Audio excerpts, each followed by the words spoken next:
Bienvenue, bienvenue, bienvenue. Joyeux Hunger Games et puisse le sort vous être favorable. Les jeux de la faim, F-I-N, ou les jeux de la faim, F-A-I-M, c'est une bonne question et on va en discuter dans les chroniques de la bête sauvage. Alors on nous a annoncé qu'on allait avoir des coupures de courant cet hiver, ça c'est pas nouveau, dans toute l'Europe. Il faut voir l'état de la situation. Et puis, les pénuries, à mon sens, les pénuries sont organisées. On est dans une situation où, en fait, ce que Marx avait... comment dirais-je ? Ce qu'il avait annoncé dans ses écrits, c'est-à-dire la fin du capitalisme, son effondrement, est en train de se produire, en tout cas dans les pays occidentaux. C'est-à-dire qu'on nous a vendu un modèle de croissance infinie. Or, une croissance infinie ne peut pas se faire dans un monde qui est fini. Or, les ressources que nous avons à disposition sur la planète sont chaque fois moindres. On est dans une situation où on consomme beaucoup plus que ce qui est disponible. Lorsque j'avais commencé à regarder le jour du dépassement, il y a déjà un certain nombre d'années, on consommait 1,1 terre par année, ce qui était... bon, c'était pas bien, mais c'était jouable. Or, les chiffres sont sortis pour 2022, on consomme plus de 1,7 terre. Donc là, on est carrément dans l'effondrement. C'est-à-dire il nous faudrait 2 terres pour pouvoir nourrir tout le monde, fournir l'énergie, etc. Donc on arrive à un point de rupture. Ce point de rupture, on l'avait déjà annoncé, il devait se produire dans les années 2020-2025. Donc on est 2022, on est juste dedans.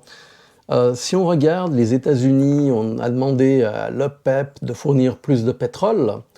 Or, il y a quelque chose qui est vraiment curieux. Si on regarde le baril de pétrole, il oscille actuellement entre 90 et 105, on va dire. Donc, c'est pas non plus des extrêmes comme les 180 qu'on avait eus. Mais les prix à la pompe restent totalement hors de portée, je dirais, du commun des mortels. C'est totalement explosé. On se rend compte qu'il y a en fait des prédateurs économiques qui sont en train de se faire un fric fou là-dessus. Tout augmente pour des raisons, en théorie, qui ne sont pas valables. En fait, la classe moyenne a été détruite. Et on a donc les gens qui étaient à la limite de la pauvreté, maintenant ont basculé dans une pauvreté extrême. Il faut bien se rendre compte d'une chose. Si on demande à l'OPEP de fournir plus de 100 000 barils par jour supplémentaires, et que l'OPEP ne fournit que 100 000 barils supplémentaires, c'est pas une question de prix, puisque de toute façon, le baril se tient à un niveau tout à fait raisonnable. C'est que simplement, on a dépassé le peak oil et on est dans une phase descendante, ce qui avait été prévu aussi.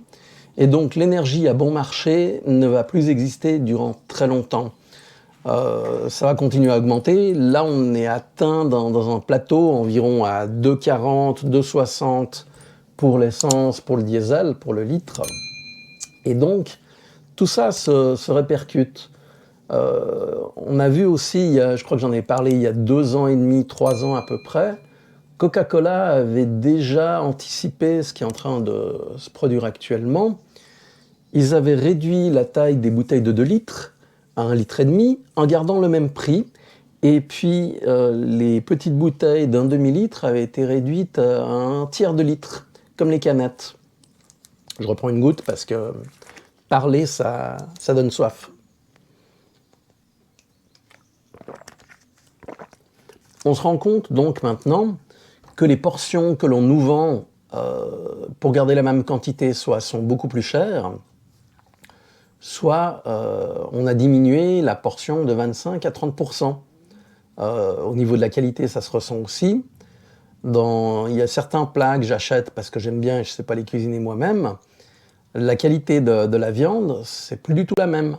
Donc, payer le prix, on va dire 7 à 8 euros pour un plat préparé qui n'a plus la qualité qu'il avait auparavant, bah, c'est hors de question que je l'achète. Et on est dans ce mécanisme.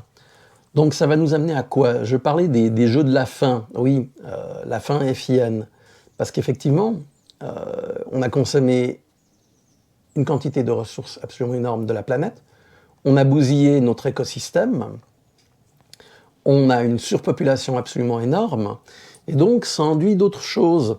Quand on parle de ce qui s'est produit entre 2020 et 2022 et de la pic-pic, il y a plein d'effets secondaires. Bon, dans tous les produits pharmaceutiques, il y a des effets secondaires, c'est quelque chose de connu, c'est quelque chose en théorie de maîtriser ou à la limite d'accepter.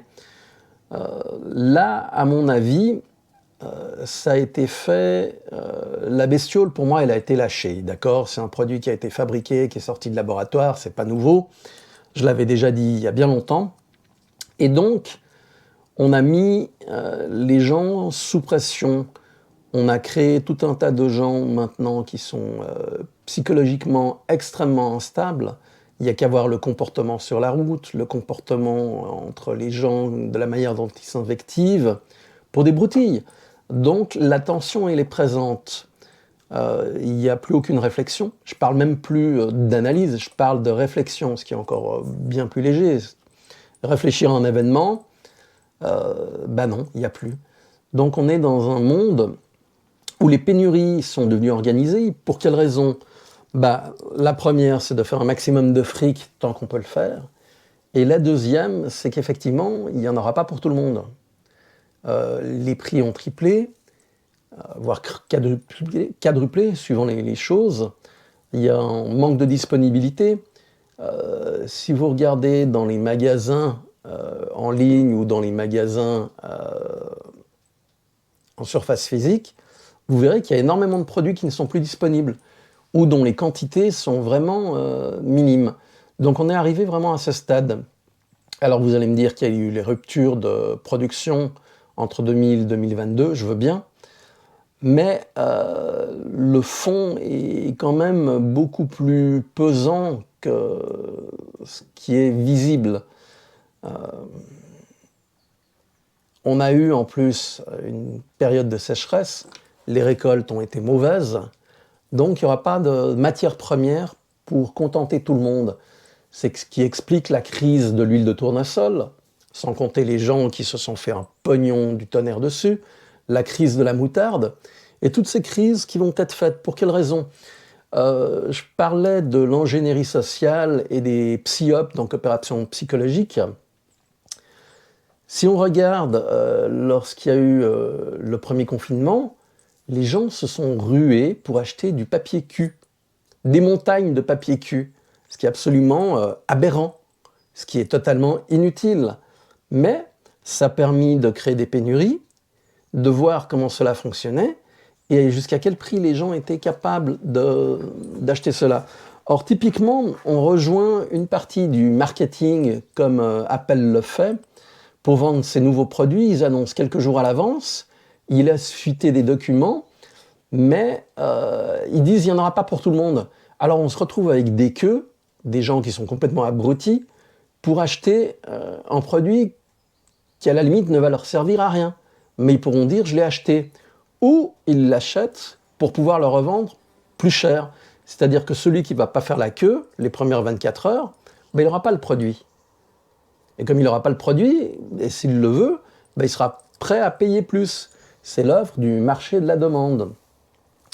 Donc, on se rend compte aussi que la monnaie papier ne vaut plus rien.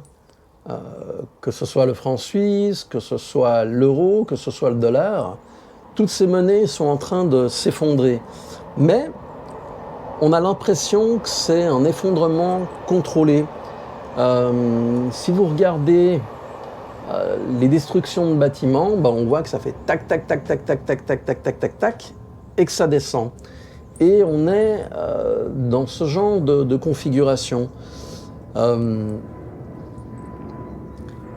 nouveau, je suis dans le couloir des avions, mais là, je me suis mis dans une cabane d'observation pour les oiseaux parce qu'il a plu à torrent et puis j'avais pas prévu Et j'ai tous les habits qui sont trempes, donc pour pas m'enrhumer, bah, j'ai enlevé ce qui était vraiment trempe et je reste de manière raisonnable, juste avec le t-shirt, même s'il est humide. Ouais. En fait, on n'a plus le choix. On nous annonce qu'il va falloir faire des sacrifices, nous, le peuple, mais ceux que l'on a mis au pouvoir, qui sont juste des marionnettes, des incompétents, il n'y a eu aucune vision d'ensemble, c'est-à-dire on a fait la fête jusqu'au dernier moment, et puis bah, maintenant il n'y a plus rien.